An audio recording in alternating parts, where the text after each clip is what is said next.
Person हैं। सबसे पहले मुकेश के पास में चलूंगा। मुकेश, आप क्यों अब अगला मिशन स्कूलों को बना रहे हैं? क्यों आप अगला आंदोलन स्कूलों के जरिए करना चाहते हैं? विस्तार से समझाएं।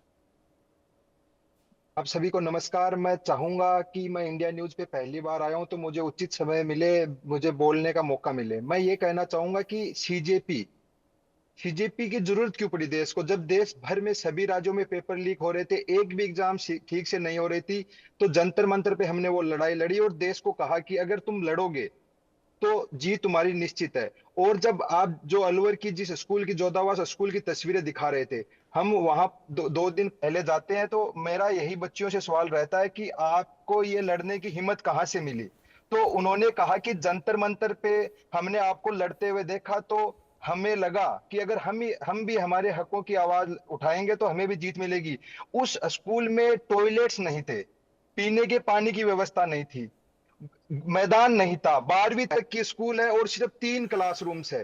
तो सोचिए कि सीजेपी को स्कूलों में जाना क्यों पड़ रहा है। इसलिए जाना पड़ रहा है कि हम शिक्षा की बात तो बाद में करेंगे, पहले शिक्षा मिले ऐसा वातावरण तो सरकारें इनको दे। ऐसा वातावरण भी बच्चों को, हमारे बच्चों को नहीं मिल रहा है। इन नेताओं के बच्चे तो बाहर पढ़ रहे हैं, बड़े बड़े महंगे स्कूलों में पढ़ रहे हैं, लेकिन गरीब किसान मजदूर का बेटा यहीं से पढ़ के आगे जाएगा। हम जब ओलंपिक की बात करते हैं तो देखते हैं कि मेडल टैली में हमारे पास मेडल नहीं है, तब हम चर्चा करते हैं। लेकिन जब उस स्कूल की बच्चियां हैं, वो स्टेट खेल चुकी है फुटबॉल में और उनके पास फिर भी मैदान नहीं है, तो कब हम बच्चों को मैदान देंगे, कब अच्छे टॉयलेट्स देंगे, कब पीने के अच्छे पानी देंगे, कब क्लासरूम देंगे। और हमें इसलिए जाना पड़ रहा है कि आज देश की मीडिया में हिंदू मुस्लिम और चुनावी रैलियों पे चर्चा के अलावा शिक्षा का भी मुद्दा उनके लिए अहम बन रहा है।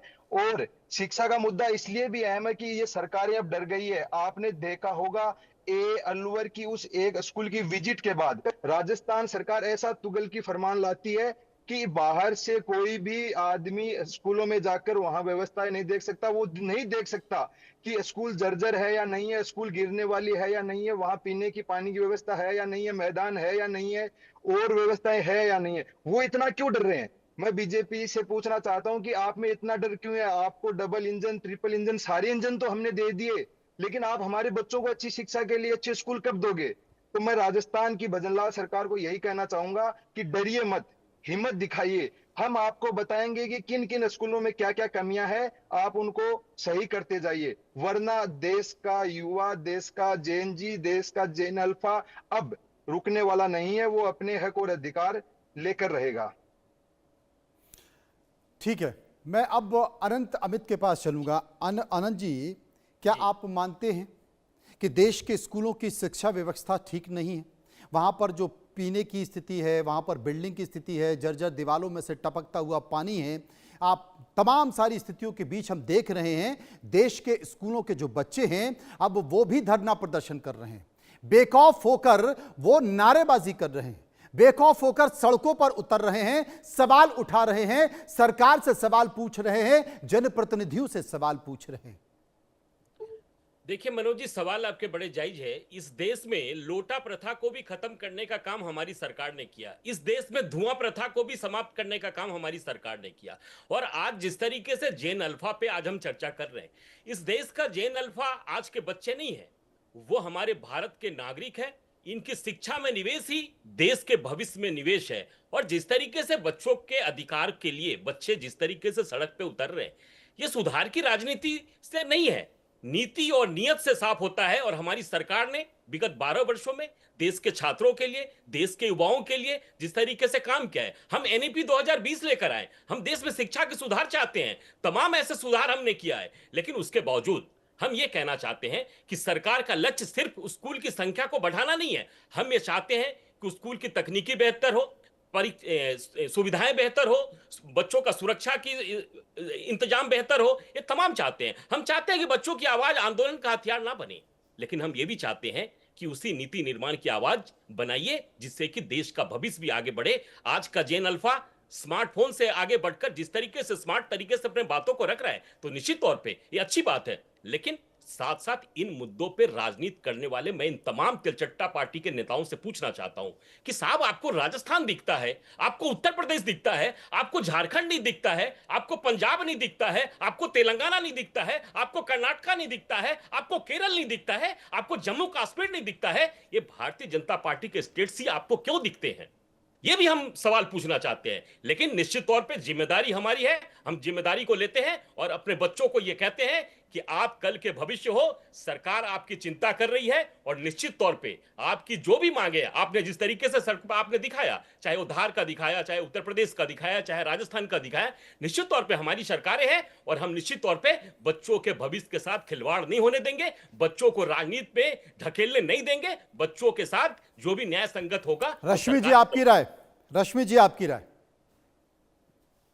कैसे देख रहे हैं इस आंदोलन को? नमस्कार, नमस्कार सभी को। देखिए, अभी तक जैसा कि हम सब जानते हैं कि कम से कम पूरे देश में पिछले 10 वर्षों में 90,000 स्कूल बंद हो चुके हैं और इनकी तादाद बढ़ती ही चली जा रही है, जो आंकड़ा है। अब जो स्कूल बचे हैं उनमें मूलभूत सुविधाएं तो है नहीं, कहीं स्कूल का भवन नहीं है, कहीं बिजली नहीं है, कहीं पंखा नहीं है, कहीं स्वच्छ शौचालय नहीं है, पीने का पानी नहीं है, बच्चों के लिए बैठने के लिए बेंच नहीं है, और ये सब है तो शिक्षक गायब है। तो इसका जवाब कौन देगा? इसका जवाब तो सरकार को ही देना होगा ना, क्योंकि इन्होंने अपना कुल, जब कांग्रेस की गवर्नमेंट थी, यूपीए गवर्नमेंट थी, उस समय कुल बजट का 4.6 हम शिक्षा के लिए देते थे। फिर ये घटता चला है, आज ये है 2.5 पर। इस पे भी जवाब देना चाहिए। सरकारी स्कूल इतने बंद हो रहे हैं, ये तो बिल्कुल गलत बात है। आप यूपी में देख लीजिए, कम से कम 24,000 स्कूल वहां बंद हुए हैं, बल्कि उससे ज्यादा। प्लस आप मध्य प्रदेश में भी आ जाइए, सरकार की इनकी है, इन्हीं की सरकार है, वहां पर भी स्कूलों की है कि ये करीब 29,000 स्कूल वहां बंद हो चुके हैं।